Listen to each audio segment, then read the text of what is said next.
Mi è arrivata in negozio questa Telecaster American Pro 2 usata.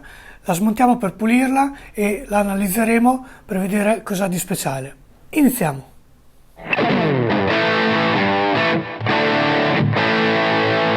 Ciao a tutti, sono Mauro della Gaudenzi Guitar. In questo video osserveremo da vicino i componenti di questa Telecaster americana. È una chitarra usata, quindi oltre ad analizzarla la dovrò ripulire e controllarla bene per metterla in vendita nel mio negozio. Troverete il link in descrizione. Prima di cominciare vi chiedo di scrivere nei commenti la vostra esperienza con questo strumento o semplicemente la vostra opinione. Nel video la smonto, pulisco le parti ossidate e la rimonterò per poi settarla e fare le considerazioni finali. Quindi se vi sarà piaciuto mettete un like ed iscrivetevi al canale. Ora cominciamo con le specifiche elencate dal sito. La Telecaster American Professional 2 è un mix di tradizione e di innovazione. Il body è in pino tostato, manico e tastiera in acero e con profilo a C con i bordi della tastiera stondati. Il radius è 9,5 ed ha 22 tasti. I pick-up sono la seconda versione dei Vintage Modern ed abbiamo un volume ed un tono con split. Le corde sono passanti attraverso il body e le sellette sono in ottone con la compensazione. La verniciatura del body è lucida con la colorazione Butterscotch Blonde e il manico satinato. Pesa circa 3,2 kg, è leggera come chitarra, anche grazie alla tostatura del legno del body che andremo a vedere tra poco. Passando la mano lungo il bordo dei tasti noto che si sentono abbastanza, ma questo è normale perché sono dei narrow tall, cioè sono stretti ed alti.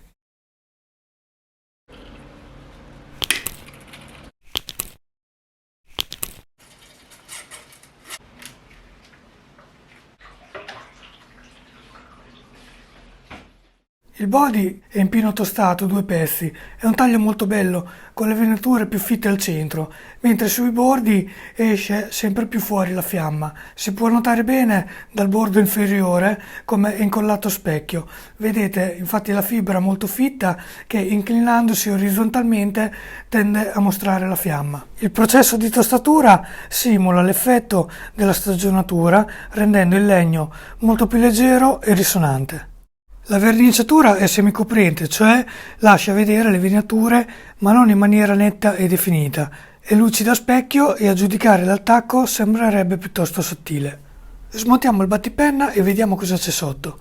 È un battipenna a 3 strati, forse è meno bello del tradizionale monostrato, ma è più efficiente perché deve supportare il pick-up che in questo caso non è avvitato sul body ma sul battipenna stesso.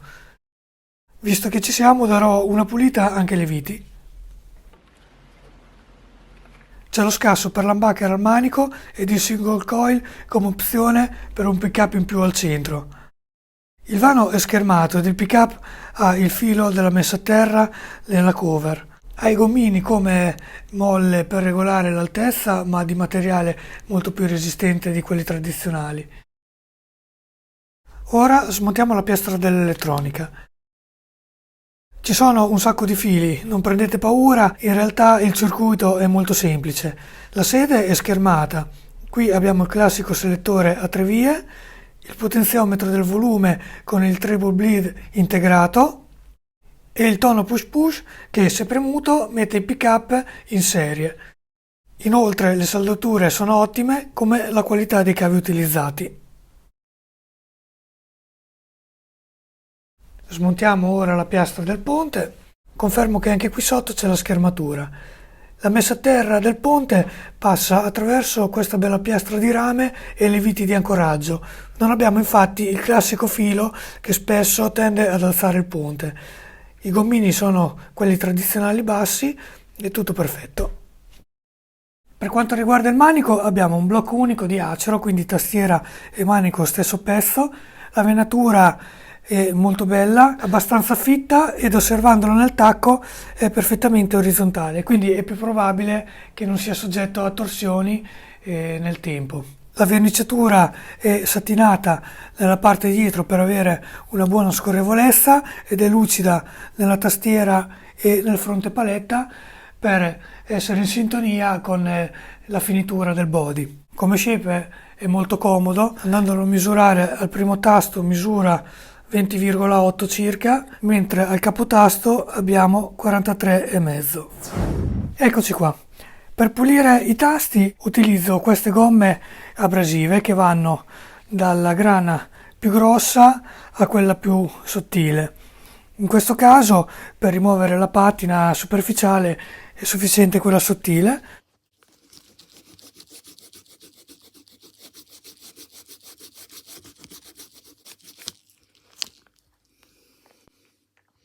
A questo punto posso pulire tutto con il polish della Dunlop, perché la tastiera comunque è lucida, quindi vado a rimuovere anche tutto il grasso che si era accumulato di fianco ai tasti. Ora che i tasti sono lucidi si nota di più l'usura. Siamo ancora molto lontani dal cambio tasti, visto che sono anche alti, ma a breve una rettifica non gli farebbe male.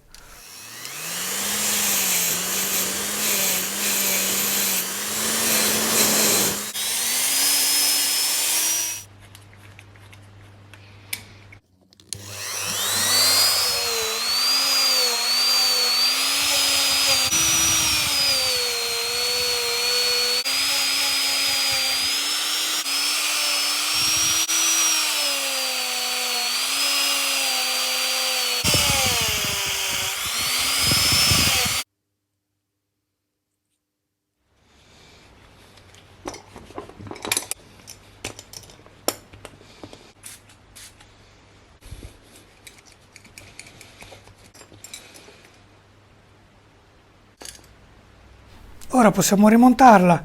Prima di chiudere spruzzo un po' di detergente per contatti elettrici nei potenziometri.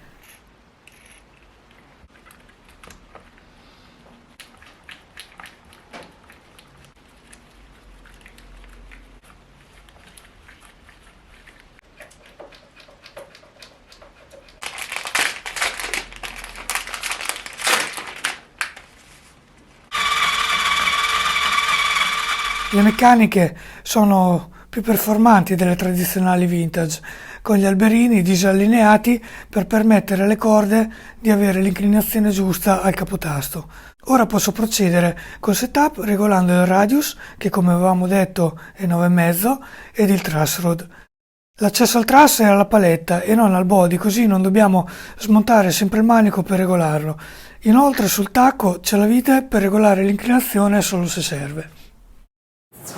I due pick-up Vintage Modern 2 Telecaster sono progettati per offrire un ampio range di sonorità. Il pick-up al manico è composto da un magnete Alnico 5 e uno Alnico 2. I magneti Alnico 5 sono più potenti degli Alnico 2 e questo conferisce al pick-up un suono più brillante e tagliente, mentre i magneti Alnico 2 conferiscono al pick-up un suono più caldo e rotondo. La combinazione di un magnete Alnico 5 e Alnico 2 nei pick-up al manico della Fender offre un suono che è sia caldo che brillante. Questo lo rende un'ottima scelta per una varietà di stili musicali dal blues al rock al jazz, mentre il pick-up al ponte è composto unicamente dal magnete Alnico 5. Ora proviamo il bilanciamento. Regolo il pick-up al ponte a mio piacimento, cerco di avvicinarlo un po' alle corde senza esagerare.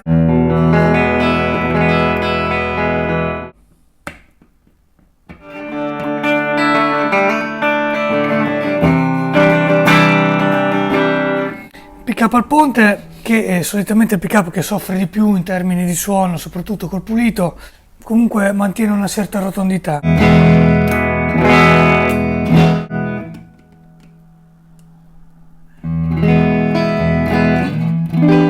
Il pick-up al manico è più caldo, più rotondo, più scuro, però ha sempre questo effetto twang, si sente che è un ottimo mix come da descrizione. La Telepro 2 è davvero un mix di tradizione e innovazione. Hai sotto mano una chitarra affidabile che allo stesso tempo trasmette le emozioni di uno strumento classico. Va giudicata per il suo utilizzo ed in quale ambito la casa madre ha voluto collocarla. Se un chitarrista è alla ricerca della Telecaster pura, questa sicuramente non è la scelta giusta, ma chi ama la tele ed ha la necessità di utilizzare una chitarra comunque efficiente e versatile, secondo me con questa la Fender ha fatto centro. La scelta dei pick-up, lo split serie parallelo, la stondatura del tacco e il radius 9,5 sono dettagli fondamentali che rendono versatile questa Tele Pro 2, mentre il battipenna a 3 strati, le sellette con la compensazione ed il truss rod alla paletta offrono efficienza e performance di alto livello. Tuttavia gli aspetti che non mi fanno impazzire sono la verniciatura del body, che avrei preferito con le venature più evidenti, ed il push push, che esteticamente rimane un po' sollevato per poter fare lo scatto. Personalmente preferisco sempre il push pull come soluzione. Comunque, a parte questi dettagli, vorrei sottolineare la qualità del Made in USA, che si riflette soprattutto sulla selezione del legno del body e del manico, caratteristiche che dal mio punto di vista spesso fanno la differenza nella scelta di uno strumento. Ricordatevi sempre che una chitarra, per essere giudicata e suonata, deve essere ben settata da un liutaio professionista. Fatemi sapere la vostra opinione, se vi è piaciuto il video mettete un like ed iscrivetevi al canale. Un saluto a tutti, ciao!